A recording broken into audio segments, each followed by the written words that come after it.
Hey, what's up, guys? I'm Fred Warner, linebacker for the San Francisco 49ers. Abercrombie has the new suits you need, plus all the collared shirts to go with them. The Abercrombie & Fitch Collins suit is the only suit you'll ever need for any occasion. Available in slim, classic, and athletic. Pair with a collared classic. Go with a soft, easy-to-wear sweater polo or a comfortable long-sleeve shirt. With so many different fits and fabrics, you can make a look that's completely your own. Add the Abercrombie & Fitch Collins suit and new collared shirts to every occasion this season. Shop online or in store. Last week was our first playoff game, and my plaque psoriasis was so itchy under all my gear. Sometimes just thinking about scratching could take me out of the moment. And then my doctor told me I could get clearer skin with a pill called Otezla. Otezla apremilast is a prescription medicine used to treat adult patients with plaque psoriasis for whom phototherapy or systemic therapy is appropriate. Otezla can help you get clearer skin after just 4 months. Okay, ready for the next game. Talking to my doctor about a pill was a total game changer. Don't use Otezla if you're allergic to it. Get medical help right away if you have trouble breathing or swallowing, swelling of the face, lips, tongue, throat, or arms. Severe diarrhea, nausea or vomiting, depression, suicidal thoughts, or weight loss can happen. Tell your doctor if any of these occur and if you have a history of depression or suicidal thoughts. Live in the moment. Ask your doctor about Otezla. Call 1-844-4-OTEZLA or visit Otezla.com for prescribing info about cost, and more. This is a message from sponsor Intuit TurboTax. Taxes was getting frustrated by your forms. Now, Taxes is uploading your forms with a snap, and a TurboTax expert will do your taxes for you. One who's backed by the latest tech, which cross-checks millions of data points for absolute accuracy, all of which makes it easy for you to get the most money back, guaranteed. Get an expert now at TurboTax.com. Only available with TurboTax Live Full Service. See guaranteed details at TurboTax.com/guarantees. Hollywood has long been known for taking books full of rich characters, deep, complex storylines, and loyal fan bases, and turning them into cheap celluloid imitations. But it can be hard to translate a good book to the screen. So how would a bad book translate? Find out as we wrap up Razzies Month with a trip to the dark side to see if 50 Shades of Grey is not that bad.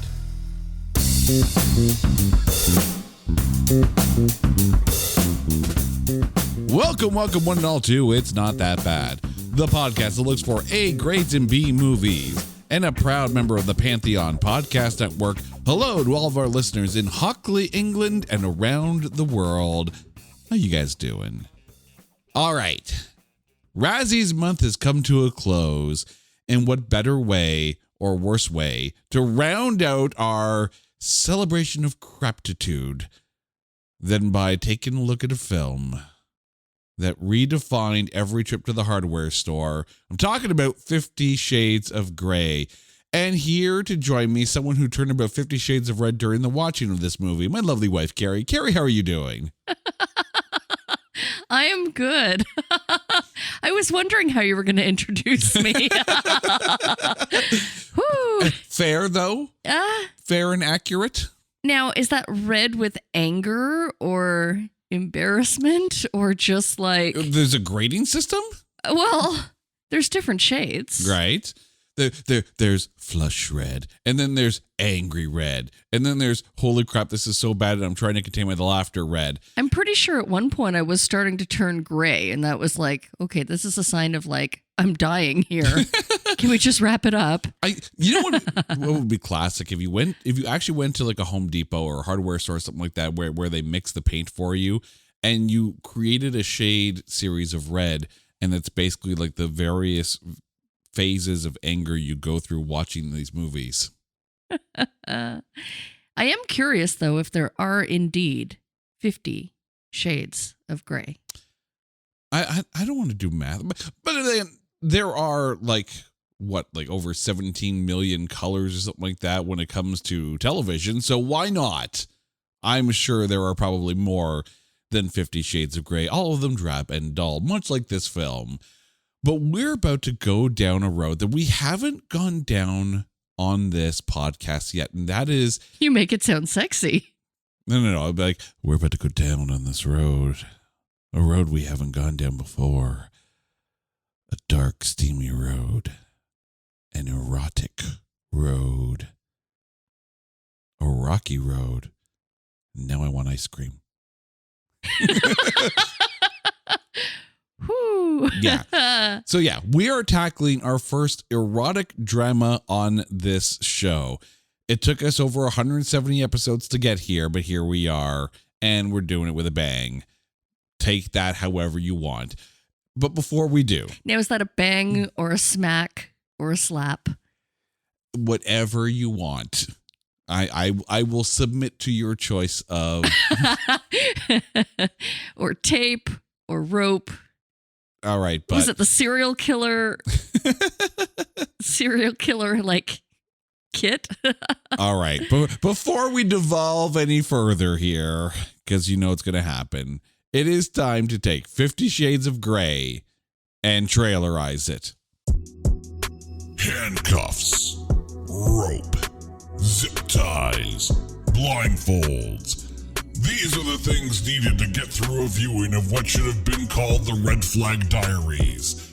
Enter Anastasia Steele, an English lit major struggling to get through the words on the page. She finds herself the object of affection of Christian Grey, a man with a personality that matches his name so well, they should have just called him Spanky Smurf. Witness the will they won't they story filled with a lot of yes they will do it and no you the viewer won't like it.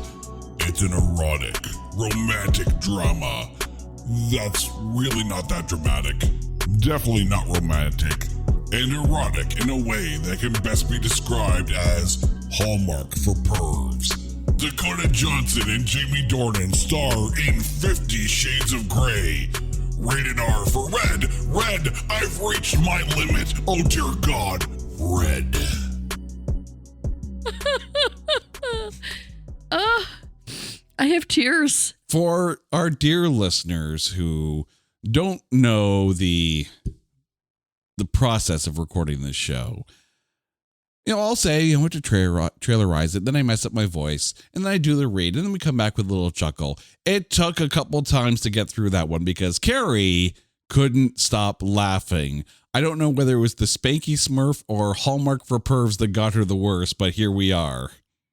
You okay now? I have tears. All right, breathe it out. Breathe it out. We're going to get through this. This episode is brought to you by Indeed. When your computer breaks, you don't wait for it to magically start working again.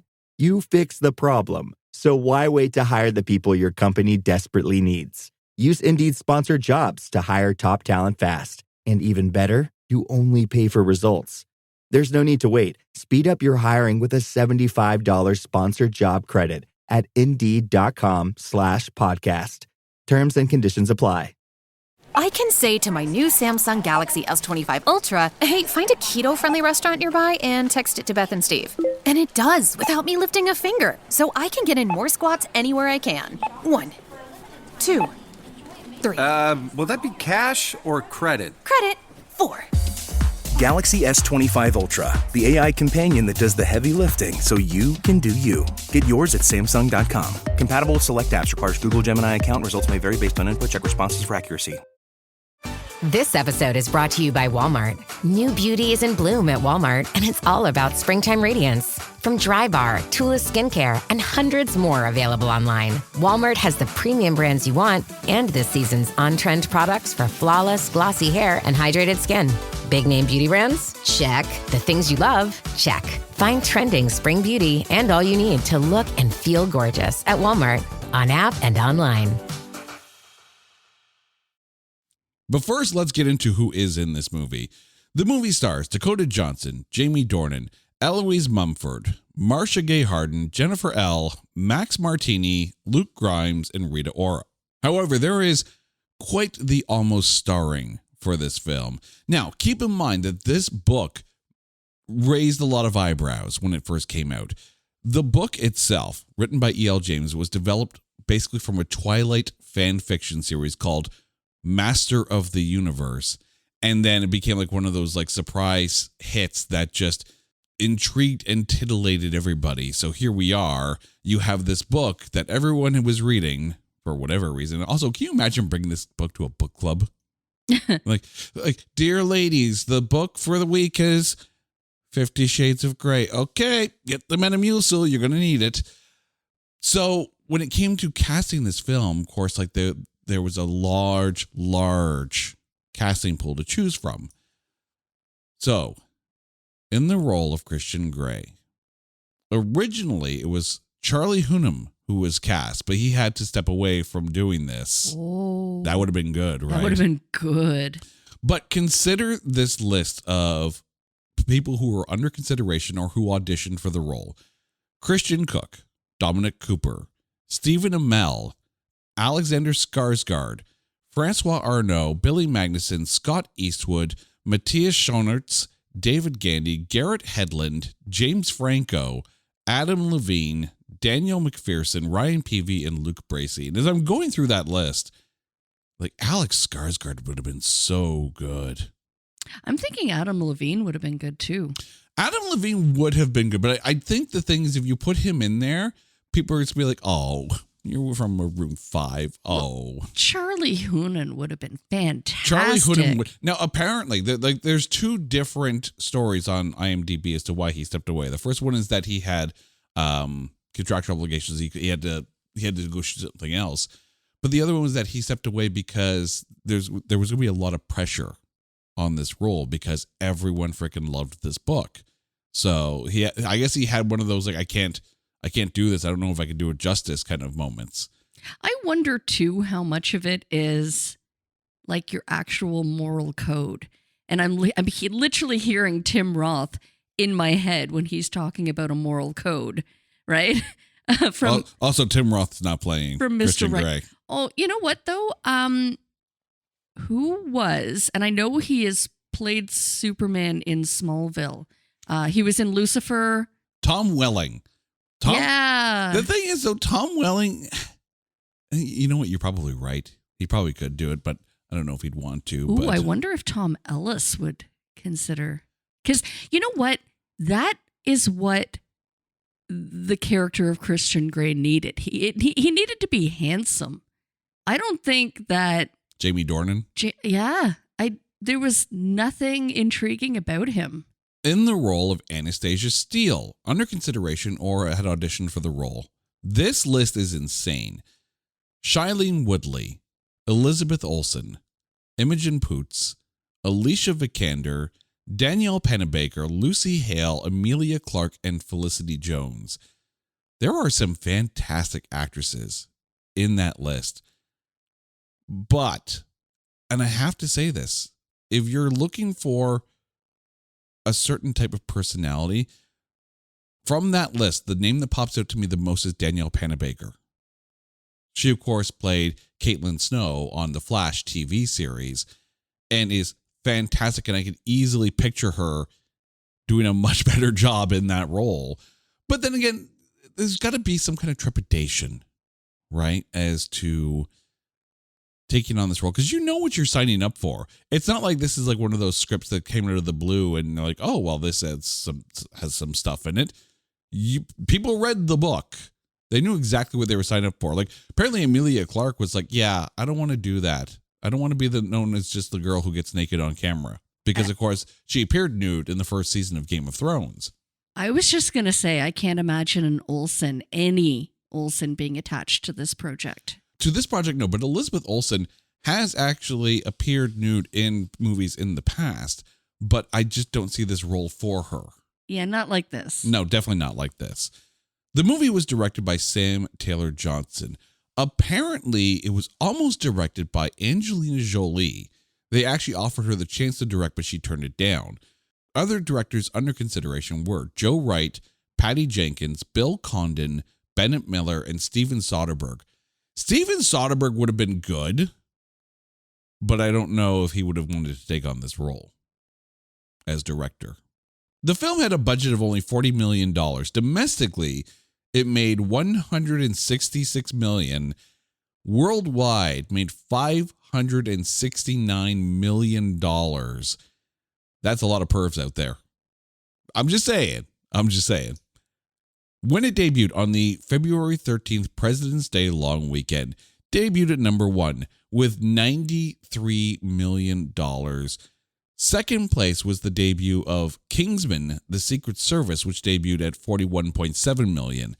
Like, that is a ton of money for your top 2 films right out of the bat on Valentine's Day weekend. Also, who's bringing their date out to 50 Shades of Grey on Valentine's Day weekend? I'm almost like shocked and intrigued at the box office draw for this movie. Like, this is the kind of movie that, you know,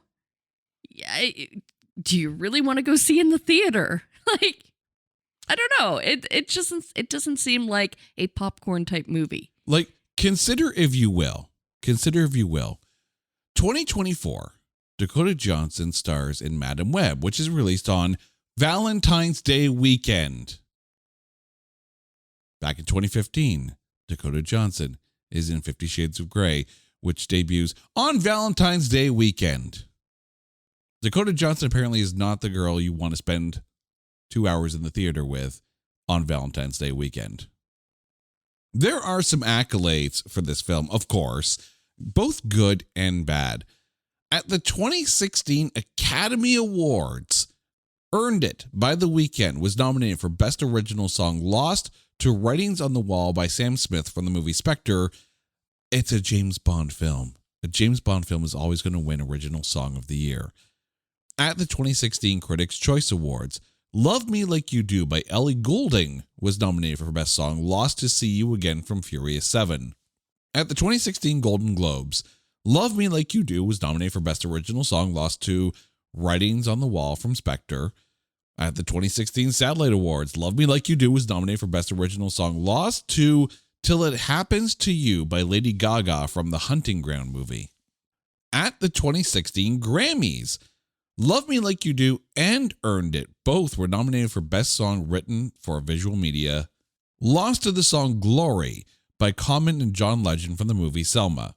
The movie was also nominated for Best Compilation Soundtrack for Visual Media, lost to Glenn Campbell, I'll Be Me. However, Earned It by The Weeknd was nominated for Best R&B Song, lost to Really Love by D'Angelo and the Vanguard, but the song won the Best R&B Performance Grammy.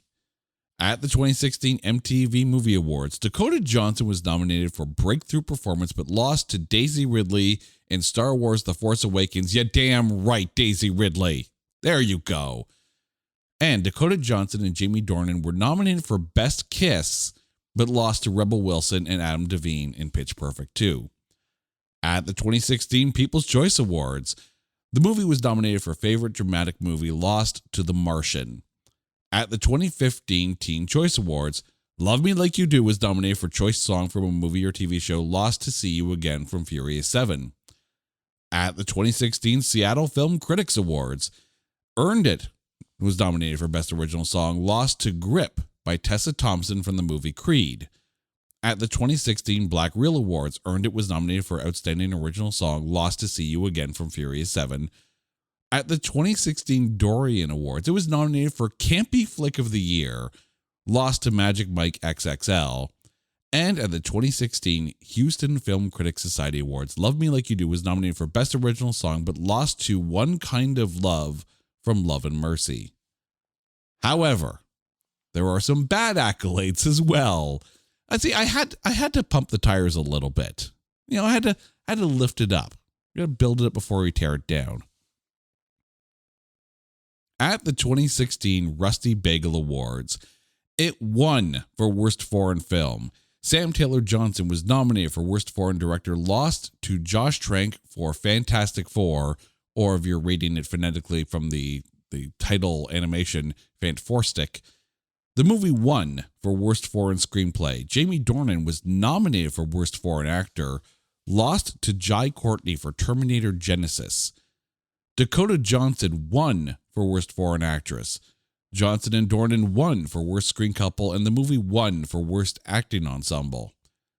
At the 2016 Odyssey Awards, Jamie Dornan was nominated for Worst Acting Performance, lost to Adam Sandler for Pixels.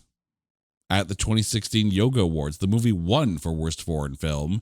At the 2015 Women in Film Critics Circle Awards, The movie won the Just Kidding Award for Best Female Images, and Dakota Johnson was nominated for Worst Female Images in a Movie, lost to Bryce Dallas Howard for Jurassic World. At the 2015 Golden Schmoes Awards, it was nominated for Worst Movie of the Year, lost to Fantastic. At the 2016 Alliance of Women Film Journalists Awards, Dakota Johnson was nominated for the actress most in need of a new agent, lost to Emma Stone for Aloha. And finally, the reason why we're here. Ladies and gentlemen, boys and girls, podcast listeners of all ages, at the 2016 Razzies, it won for Worst Picture, tied with Fantastic. Jamie Dornan won for Worst Actor. Dakota Johnson won for Worst Actress. Johnson and Dornan won for Worst Screen Combo. The movie won for Worst Screenplay. And Sam Taylor Johnson was nominated for Worst Director, lost to Josh Trank for The Fantastic Four. That is 5-time Razzie winner, 50 Shades of Grey. And the reason why it's on this show, because of the critics. Over Rotten Tomatoes, the film has a tomatometer of 25% and a popcorn meter of 41%. At Metacritic, the film has a Metascore of 46. At IMDb, it sits at 4.2 stars, with Letterboxd sitting at 1.8 out of 5 stars, giving it a 36% score. And at the Movie Database, the most gracious of all movie aggregate scores, it sits at a 59%, giving this an aggregate of 41.5%. So, Carrie, before we get into the breakdown here, 41.5%, are we accurate, too high, or too low? It's high. I agree with the 25. I hate to say, I agree with the critics on this one. I don't disagree with the 36 at Letterboxd. I think it's a little better than 25 because surprisingly, I do have good things to say about this film. And at this point, you're staring at me going, are you high? Are you okay? Remember your safe words. Yellow is you've reached your limit. Red is just, dear God, stop. So feel free at any point in time during this podcast to scream out red. I was going to say, what he's not saying is that I have the paddle in my hand, so if he says anything out of line... No, I'm kidding. He's actually tied up. No. Tied up and forced to say nice things about 50 Shades of Grey. That's kind of how I'm feeling right now. Yellow. I can see it now. Dakota Johnson's not that bad. She's a great actress. Please stop. All right, so let's get down to this. Dakota Johnson as Anastasia Steele. Your thoughts on her? Okay, can I just go off right now that I will defend Dakota Johnson and her performance in Madam Web. Okay, I did not understand the shade that was thrown at her for Madam Web. However, her performance as Anastasia in this movie, angered me for every time. And I did defend Miss Dakota Johnson in Madam Web, and I voted it to be my favorite on Grading on a Curve. Okay, so I'm a fan, but I found this movie, I couldn't get behind her character, and I don't know that it was necessarily her fault, but I just found the character of Anastasia to be completely unbelievable. Completely. Why someone would enter into this agreement with no promise of love and a relationship, yet Christian Grey was so damn demanding and clingy and possessive of Anastasia. The whole damn thing made me angry. And yeah, Jay's right. He was seeing shades of red because I was just seeing red. I was so angry with this entire premise. This entire movie angered me. You okay? I want a Snickers bar. At this point, she's showing the yellow side of the paddle. I mean, here's the thing. I understand and appreciate that you're writing the character of Anastasia Steele to be inexperienced, for lack of a better word. She is pure and virginal. She has no prior experience whatsoever. She is not a woman of the world, right? But as a person, like, grow a backbone. Well, this is where I'm coming to this. And I think that's the one thing I liked about her character in Madam Web is that she was written so strong. She was strong. She was feisty. She was quippy, and she was definitely. Did we watch the same movie? Yeah, you know what? No. You don't find that at least she had it going on. She wasn't this. No, she did not. She wasn't this kind of like. I found the character of Anastasia to be mediocre or mild or meek. She was meek. Well, I mean, that's like Anastasia Steele apparently is supposed to be meek. Now, keep in mind, neither of us have read the book series of this at all because we read good books. But still, regardless of, I understand you created this character who's supposed to be meek and not worldly. And I think in that sense, Dakota Johnson portrayed that well. But you had her going back and forth between being meek and submissive, and then, but also wanting this fairy tale. But the swings never really had any motivation to them whatsoever. Like at one point, she's like, "I want to sleep together. I want to like do a couple things." The next thing, she's like, "Bend me over and spank me, Daddy." I don't get it. But that's the thing. They weren't a couple. No, it was an arrangement, and that was it. Yet, what really bothered me was that scene where she goes off to visit her mom, and yet Christian would not leave her alone. Mm-hmm. Yet they're on the phone, and he's like, "Yeah, I'm going to meet a friend. Don't worry about it." And it's like, okay, so are you a couple or are you not? Because right now you're acting like a jackass.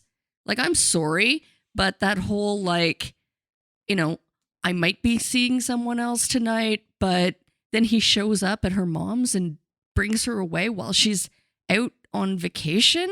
Like, that was a jackass move. I'm sorry, but you can't have it both ways. Don't care how rich you are or how handsome you tend to think you are, because everybody tells you are. I couldn't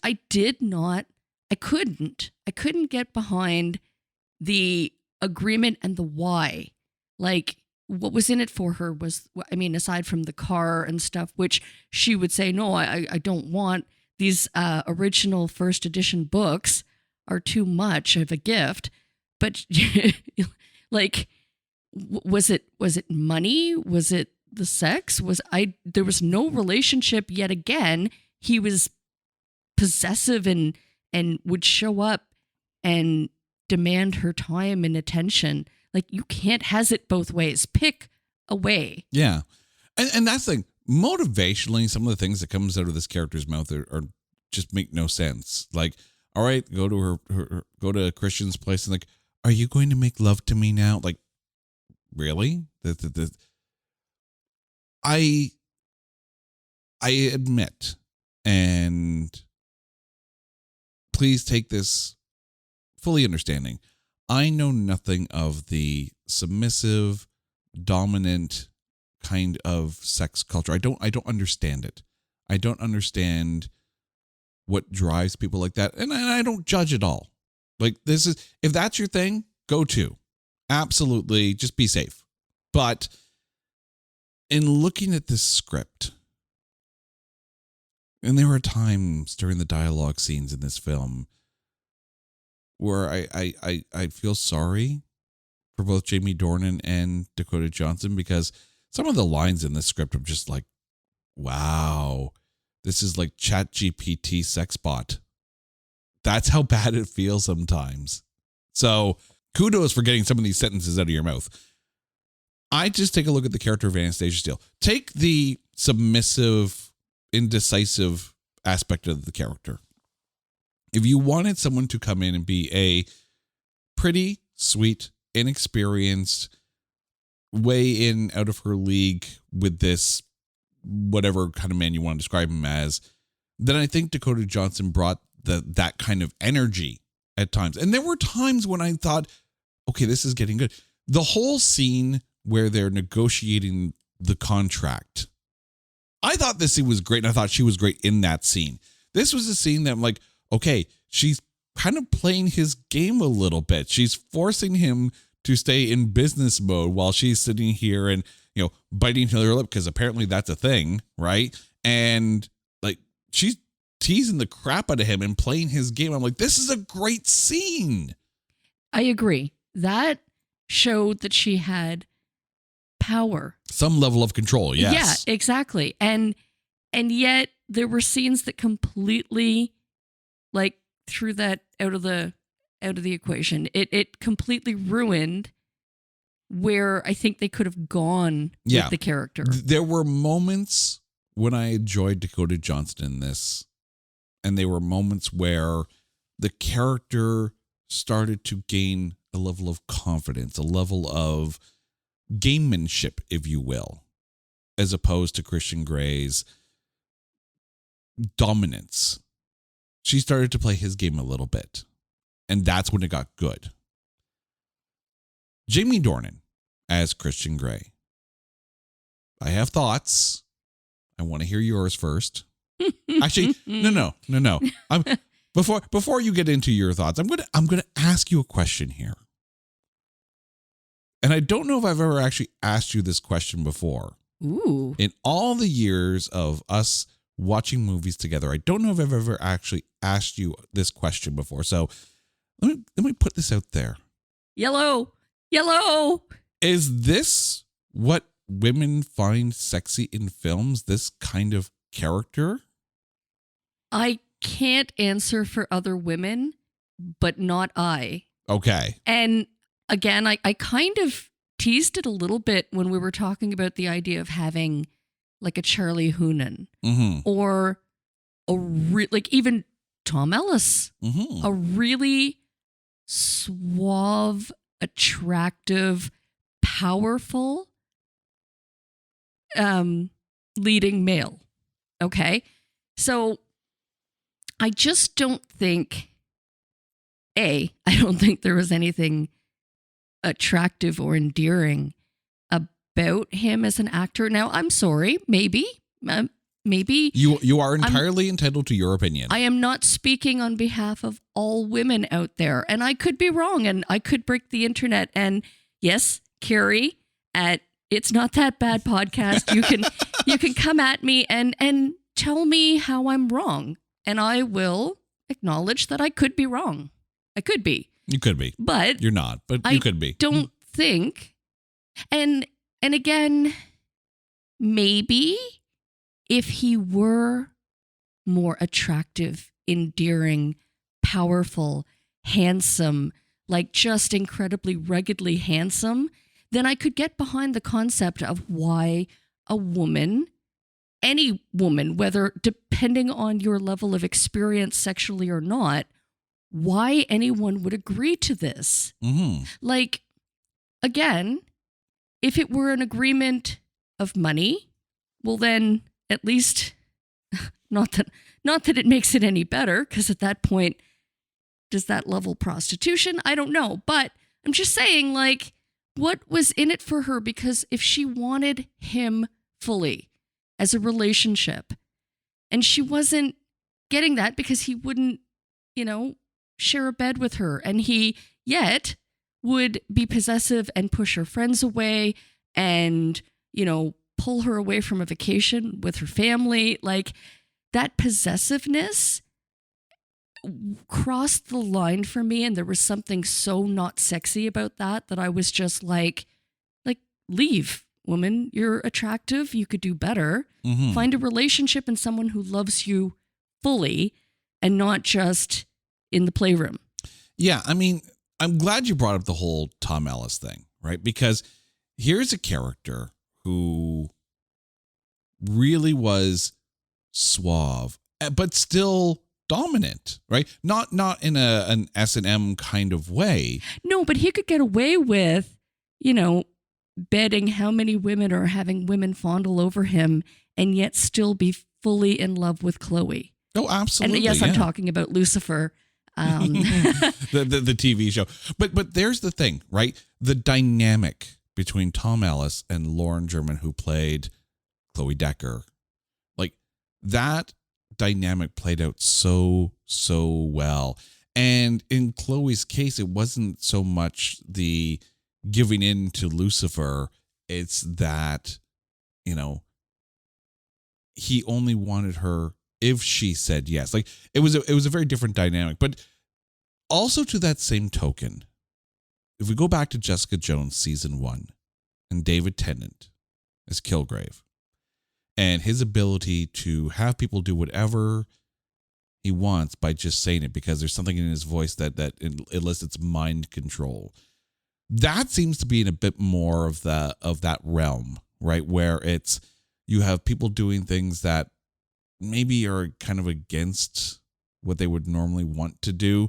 And I'm not saying that this is that kind of role, because at multiple points is Christian Grey saying, you can leave at any time. You can go out, you can walk away, and that's whatever, right? But could she? Because the damn fool would follow her or text her or find her or show up. Yeah, this guy's he's 50 Shades of Red Flags. Thank you. And you know what? I think that's the biggest problem that I had is it blurred the line between relationship and a sexual business agreement.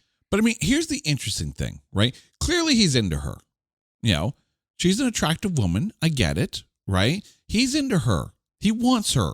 I understand this, right? Especially that she is so, for lack of a better term, pure. I understand the allure for a character like Christian Grey to want someone like that. But every single line out of his mouth comes off like an asshole. Here's the thing. If that was indeed their agreement to, meet in the playroom and, he would get to be the dominant and she be the submissive, then why on earth would they have included the scene with the family dinner or the public sightings? And he allowed himself to be photographed with her, which that doesn't as happen. Far as the character, that was the first time he would have been seen with a woman. Mm-hmm.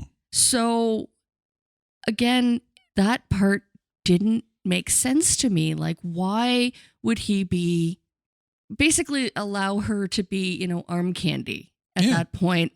And showing up at her mom's, that was just weird. The whole time he's saying things like, I think you're the one that's changing me. Really? Because you're still coming off like an asshole.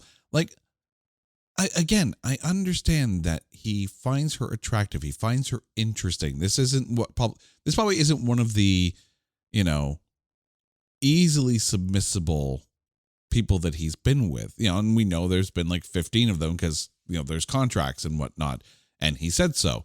But at no point are we given reason to believe that she is all that in a bag of potato chips for him to abandon everything that he has lived by. The motivation for these characters makes no sense. Can I just say, though, that the absolute best scene was the last scene when she was getting in the elevator and then it cut to black. It cut to credits. Yeah. However, we know because there's sequels that she's coming back. Yep. Coming back for more. There's more books. Didn't learn a damn thing the first time. If they had just ended the movie there and didn't pick it up, didn't go any further with it, then I would have had a greater respect for the character of Anastasia. Because at that point, okay, so, she finally realized this is not for her. She gave it her all and it just did not work for her. That life doesn't speak to her. That arrangement doesn't work. Yeah. And then she walks away.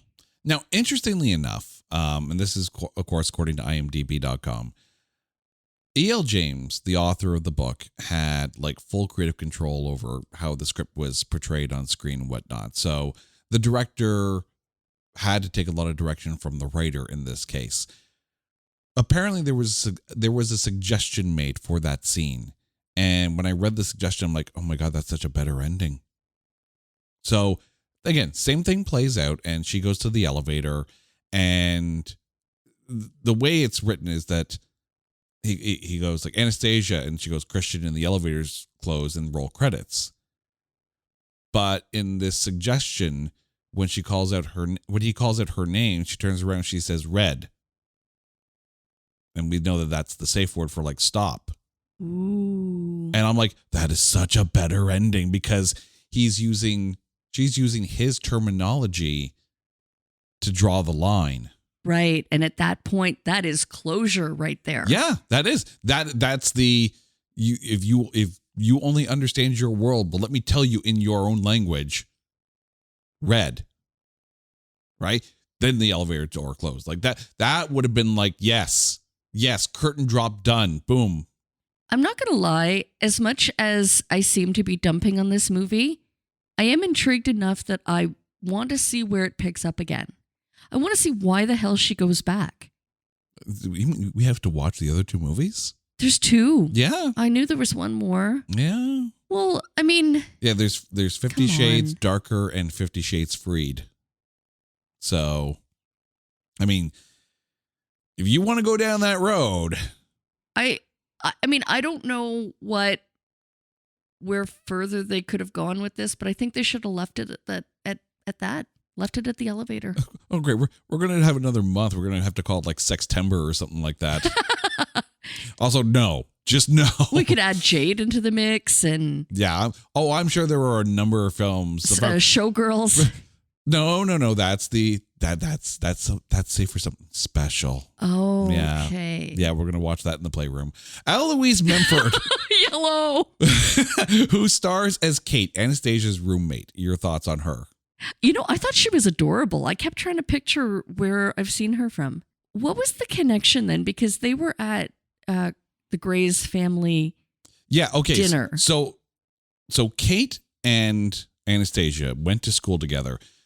Kate was a journalism major. Anastasia was an English lit major. And then they were going to move to Seattle together. So that was this was one of those things where like they just kind of, they were best friends. They lived together, the whole works.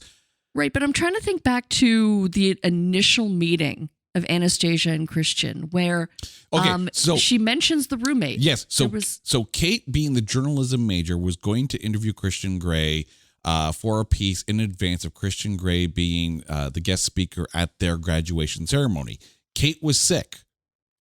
That was it. Okay. So then Anastasia Steele went to go do the interview for her with her questions, which is why she was so uncomfortable reading some of the questions, because for some reason, though, I honestly thought that she was somehow related because she turned up at the family dinner and I was like, well, no, remember, because boyfriend? Exactly. Because remember, she started to shag the brother. Okay. So that's why she got invited. See, I just figured that maybe again, she's with the brother and that's how Anastasia got this interview, but no, you're right. Yeah. Thinking back. So Eloise Mumford has actually had a recurring role in a couple of seasons of Chicago Fire. She's been in movies like So Undercover, In the Blood. She is in 50 Shades Darker and 50 Shades Freed. And then afterwards she was in Standing Up and Falling Down. Lately she's been in the TV show Cross in the main cast. So not to rewrite the entire movie, but do you think that you would have felt differently about the movie if she had done the interview and if it had been her? No. Here's the thing. And here's what I love about what Eloise Mumford brought to Kate. So Anastasia is, as we've talked about, this very shy, very unworldly character. And Kate feels like this fun-loving, free spirit kind of not party girl, but definitely someone who, knows how to have fun. But she also feels stronger and more outspoken. And I think it would have been a completely different dynamic. Yeah. Like she would have had the backbone to stand on to say, you know what, this is not for me and I want out of this world. See, it's interesting. And if you're going to take a look at this from the character of Christian Grey, from that point of view, had he been interested in Kate, then it would have been basically a challenge to break her will, break her spirit, if you will, right? To take someone who's that fun and outgoing to get them to basically go against everything that is and just be for him. But with Anastasia, it's like Christian has to break her barriers. And it's a different kind of breaking at that point. The key thing here was this. I love the dynamic between Anastasia and Kate. I thought that aside from the contract scene, I thought the best scenes for Anastasia were the ones that she were with Kate. I love the chemistry between the two. I thought they were great together. I was going to bring that up, is that she very much seemed like herself when she was in her home. And then those scenes where she's more the arm candy. And I'm not talking about, the visits to the playroom. I'm talking about, kind of when he becomes very controlling, and yet there's a romantic intention there. He's doing things for her and taking care of her in a sense, but then it also becomes crazy, I don't know, possessive, but but I wanted to see, I guess, more of her personality. And you were so right with the business meeting. Yeah. Because again, she's kind of like playing at his level. And I guess I just wanted an even keel and not like this complete, she goes from meek to powerful to, back to meek and like controlled almost. It was a very controlling relationship outside of the playroom, and I don't think I liked that part of it. Yeah, and that's the interesting thing too. Like at times it was like she was begging him for, and this we're talking about Anastasia again, where she was begging him for emotion. I don't know how that would play to a dominant, like if that would work or not. Like the idea is that she gives herself to him, not that she begs him to take her. Like it's a weird, and I'm not, again, I don't understand that dynamic at all, but you had these sway moments in the Anastasia character. But you're right, like when with Kate at their apartment, that's when Dakota Johnson felt better. And that's a kudos to Eloise Mumford and what she brought to Kate. Mm-hmm. I also love the scene at the bar when, when she is intoxicated and she calls him, and at first she's like, I'm going to delete his number. And then she calls him, but then she's very much like, you know what? I'm having fun. Yeah. And it was also in the early stages. That's a great Anastasia scene. And then it's also another red flag as he races down it. Like, and also, how the hell did he find her? Like, for reals. Well, again, there was that stalker vibe where he was saying, is that your boyfriend? And then he talked about another scene where she was leaving the school. And he's like, well, how about that guy? I'm like, holy hell. Like, is he like tracing her? Like, do you know what's funny? We talked about Lucifer and we talked about Jessica Jones. Do you know what movie would really kind of fit into this? Although it's a bit more of a disturbing stalker vibe, is the movie Fear, starring Mark Wahlberg and Reese Witherspoon. And he plays this very, very like kind of scary, uber possessive kind of boyfriend. And it's a good film. Mark Wahlberg is scary as shit in that film. I've never seen it. Now I'm intrigued. But on the other hand, it's like, okay, so you've got this guy who's literally stalking you, but you want a romantic relationship from him, but yet He's stalking you. Like, that is a huge red flag. Get out. Here's the interesting thing. And I just wonder, and again, I'm not trying to rewrite the books or anything, but what if Anastasia said no right off the bat? Right? What if there was something about her that Christian Grey found like utterly enticing, but she said no to this life? Would that make him then go beyond? That would make sense. Which makes me wonder about the next two movies. Yeah, so apparently we have to watch them. Marcia Gay Harden, who played Christian's mother, or at least adoptive mother, your thoughts? You know what? I liked her, but I have to admit that the scene where she stopped by the apartment and then just left, like, what was her purpose of being there exactly? Aside from, interrupting another sex scene in a movie of like how many? Well, I mean, if The Room can get away with it, then 50 Shades of Grey can get away with it too. It kind of felt like that when Mom would just come in. Do people just come in and out all day? Oh, and the test results are in. I definitely have breast cancer. Oh my God, The Room is so bad.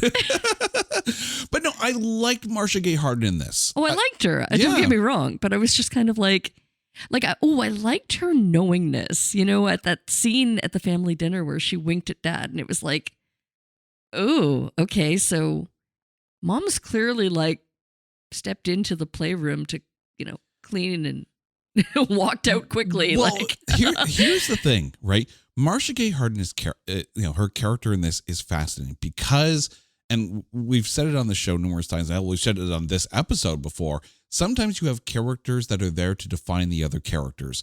Kate was definitely one of the characters that helped define Anastasia.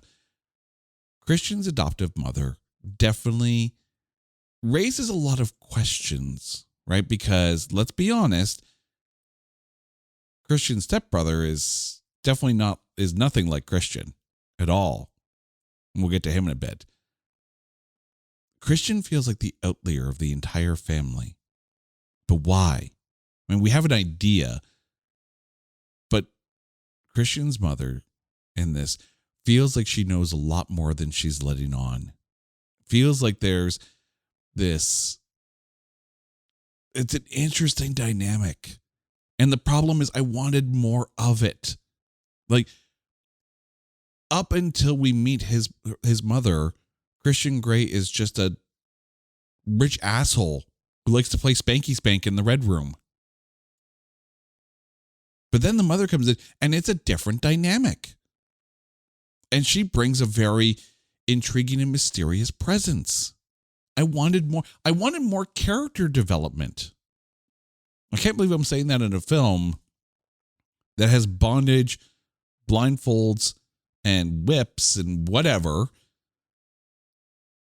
But I wanted more character development out of this film. I agree. I mean, give us something more than, give us a why. Yeah.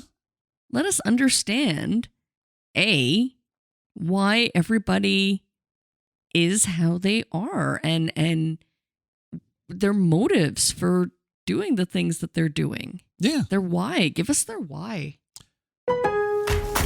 Hear that? It's SpringFest savings calling your name. Only at Lowe's. Right now, get a free Select Ego 56-volt battery when you buy a Select Ego trimmer, blower, or mower. Plus, get your choice of any 2 bags of Miracle-Gro organic soil mix for only $16. Shop these can't-miss deals in-store or online today. Lowe's. We help. You save. Valid through 4/2. Selection varies by location. While supplies last. Excludes Hawaii. Hey, Fidelity. What's it cost to invest with the Fidelity app? Start with as little as $1 with no account fees or trade commissions on U.S. stocks and ETFs.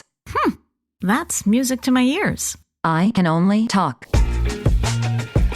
Investing involves risk, including risk of loss. Zero account fees apply to retail brokerage accounts only. Sell order assessment fee not included. A limited number of ETFs are subject to a transaction-based service fee of $100. See full list at fidelity.com/commissions. Fidelity Brokerage Services, LLC, member NYSE SIPC.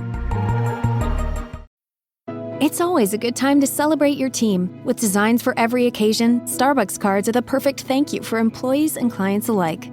Did you know that you can easily order gift cards in bulk directly from Starbucks at starbuckscardb2b.com? Give your team the recognition they deserve with a gift they're sure to use. They're thoughtful gifts for special occasions, events, or just because. With digital, physical, and customizable card options, gifting is made easy through starbuckscardb2b.com. Jennifer L., who played Anastasia's mother, Carla, your thoughts on her? I liked her. I liked her, and yet I kind of almost felt like I wanted more from her.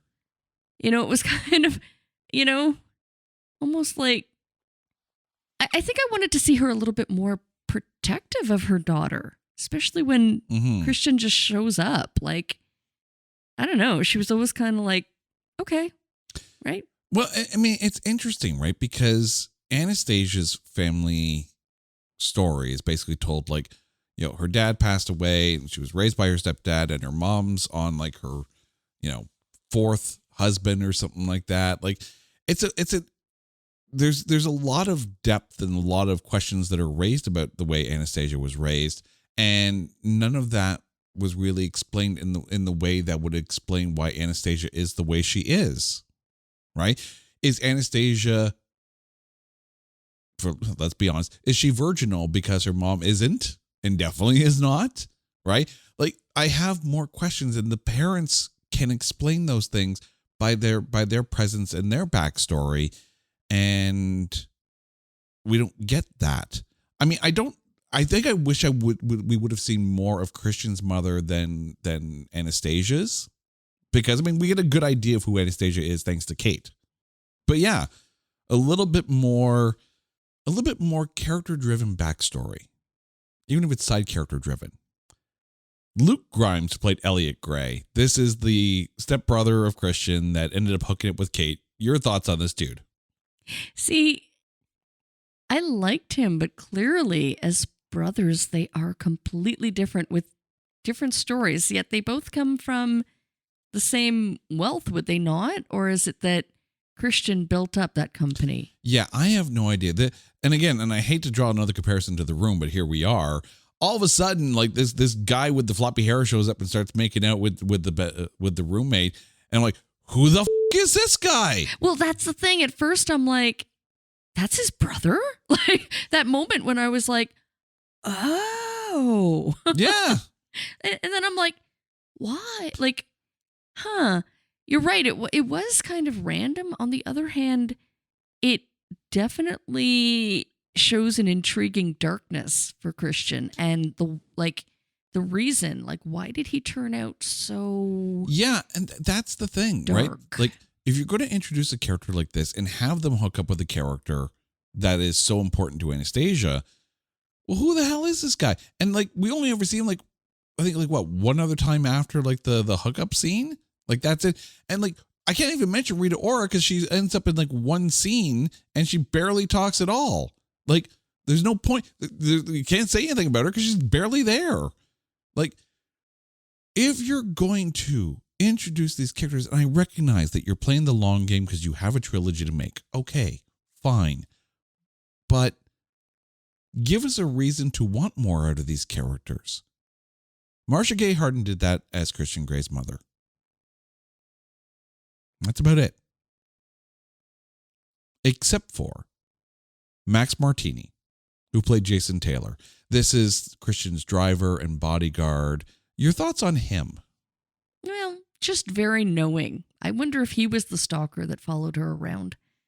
Probably. See, it's interesting. There's a moment in this film where instantly I'm more intrigued about Taylor's angle on this. So it's when he's at the airport holding up the sign that says Steele, and Anastasia's like I wasn't going to recognize you, Taylor. And like talking to him like a normal human being, right? Which I don't think he gets from Christian Grey. And I'm just instantly, I'm like, how many of these women has he had to do this for? And how many of them treated him as friendly and companionably as Anastasia does? Well, you know what I thought was hilarious? When he was waiting outside of the hardware store and Christian hands him the bag of like tape and rope and stuff, and he just kind of looks at it. I almost wonder if he was like gonna just throw it in the trunk or throw it in the garbage. I'm not even sure. But it was just so funny. Like, and I don't think they meant to do it, but it was just like one of those I kind of noticed, and I'm like, huh. That knowingness. Yeah. Ew. But also, if your shopping trip to the hardware store equals the same hardware store shopping trip that happened in Very Bad Things, red flag, red flag, red flag. There might be a dead stripper in the bathroom, red flag. Also, Very Bad Things. We still need to hop on that movie as well. You can just imagine that Taylor would be like the cleanup crew, though. But he drives the car with the body in the trunk. But that's the thing. No question. Taylor does probably know way more than anybody else in this entire cast. And I wanted to know that. I wanted to see more of his reaction to Anastasia's kindness to him.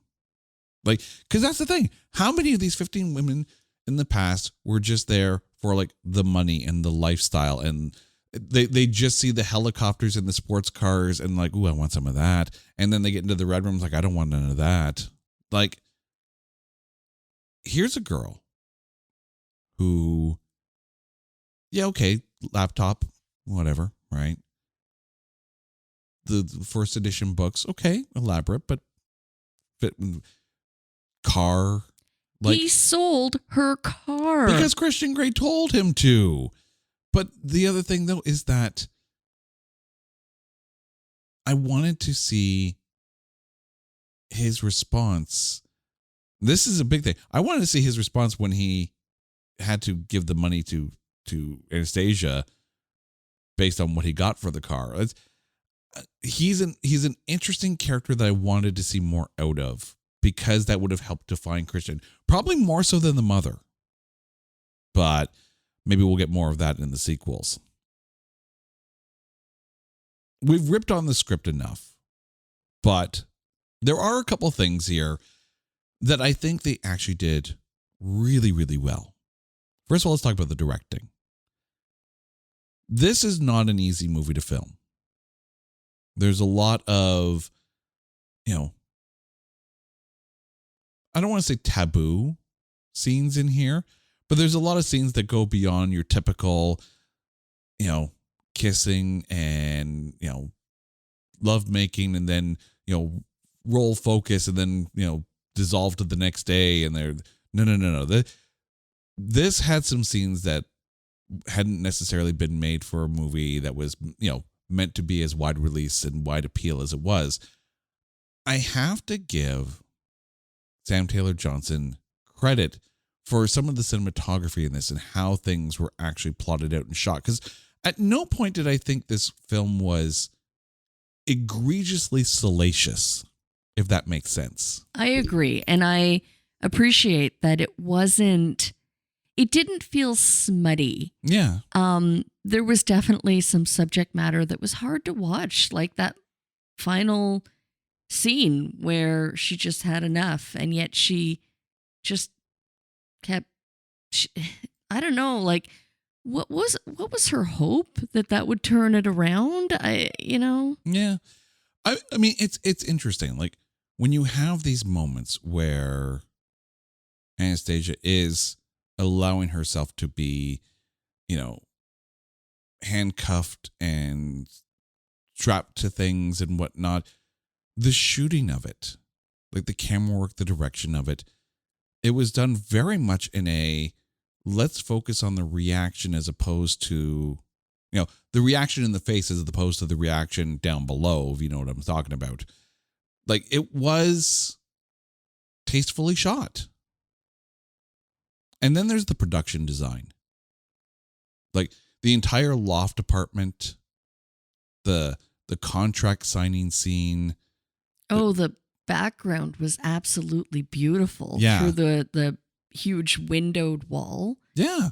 Like, there was a lot of thought and care put into how this film looked. Because, I mean, let's be honest, right? Anyone can go and grab a handy cam and shoot something like all shaky cam, smutty and all that, and basically be like softcore porn or whatever. the scenes and the flow of the production value of this really kind of added that almost classy level to everything. I mean, you kind of have to, right? If Christian Grey is supposed to be this like successful businessman on top of the world and is like see over all of Seattle penthouse, and like the production team did well behind the camera for this. You know what? I'm so glad that you mentioned that. And there was another scene that I really wanted to give a nod to, and that was not so much the first helicopter ride, but you could just see the absolute joy. Oh, during the glider. In Anastasia's, yeah, when like that moment where they set the plane free, and then she's like turning and just like it was incredibly beautiful. Yeah.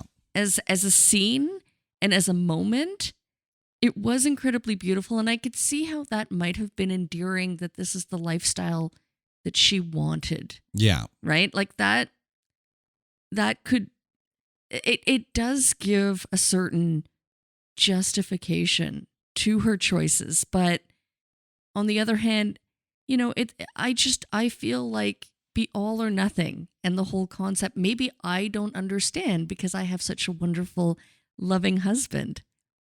You might know him. But no, seriously. Love to meet him someday. Seriously, like I am very much an all or nothing type of woman, and I can't understand the mindset of being hot and cold. Yeah. Or being possessed. I mean, I would have none of Jay does not follow me around to the bathroom. No, but I do put a leash on her when we're out shopping. That's for my safety. That's for I have a safe word when we're at the mall. Also, she has a safe word for me when I'm at the bookstore. Okay, so the soundtrack for this. I mean, as we were going through the accolades, you know, obviously, you know, this film got a ton of mentions for the songs, especially from The Weeknd and from Ellie Goulding. I'm not going to lie. Like, I was surprised at how into this soundtrack I was. And this is not necessarily in my wheelhouse. I absolutely loved the song that, remember, like during the movie, and they played it twice that I noticed. Maybe it was even another time, but it was specifically written for this movie. Is that what you said in the opening? Yeah. Oh, that's awesome. Like, it's such a great song. That's the thing.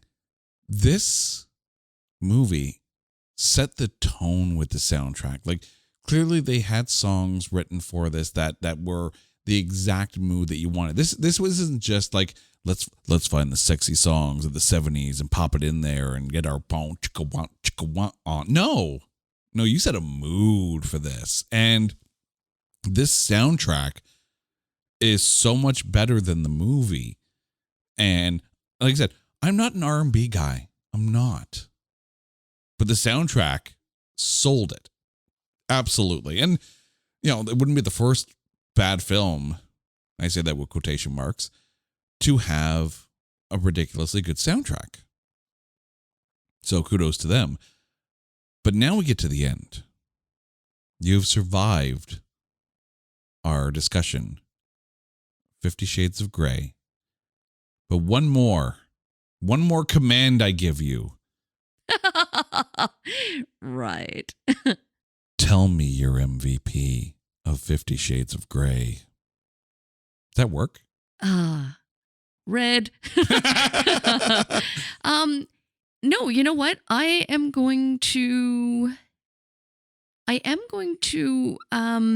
agree with you. Okay, that's it. My dominant, what would you call him? He wasn't a boyfriend. Was he a boyfriend? Would you put him in boyfriend territory, or was he just kind of a master? He was a master. He was a master. Well, remember too that this kind of was built from the fan fiction that E.L. James wrote called Master of the Universe. So yes. Okay. Right. I liked his mom. Marcia Gay Harden. Yeah. For the little screen time that she's on there, she definitely added a level of intrigue for Christian. Not my MVP though. Oh. No. Did not see that coming. I do want to give full credit where credit is due to Sam Taylor Johnson, the director of this film, for making it look way classier than it had any right to look. And the production design team as well. Those sets that they were on were perfect. Like, they're very cinematic. But no, I'm going to give it to Eloise Mumford, who played Kate, Anastasia's roommate. Because again, if you're looking for a character to properly define a main character, Kate definitely added that and added a level of caring and nurture to the character of Anastasia. Because, of course, like when Kate's sick, Anastasia's like, just eat your soup, gives her a kiss on the way out. Like, it's almost like a very sisterly relationship. And you see that level of caring within Anastasia. So in one scene alone, Kate made Anastasia a much better character. And that's all credit to Eloise Mumford. Carrie, thank you so much for this. And to you, our listeners who survived through Razzies Month with us, well, you guys know the drill. If there's a movie out there that you think is unfairly maligned or is so bad that there's no way in the Red Room that we can find anything good to say about it, and we will say good things about it or we'll get spanked real hard, hit us up on social media at Not That Badcast or go to our website at notthatbadcast.com. And while you're there, make sure you check out all of our other shows, including Keep Watch Pass, There Can Only Be One, Spin Shuffle Skip, and our 3 times a year special, oh so special, Grading on a Curve. Until next time, she's Carrie, I'm Jay. You guys are awesome. This is It's Not That Bad, a proud member of the Pantheon Podcast Network. Take care.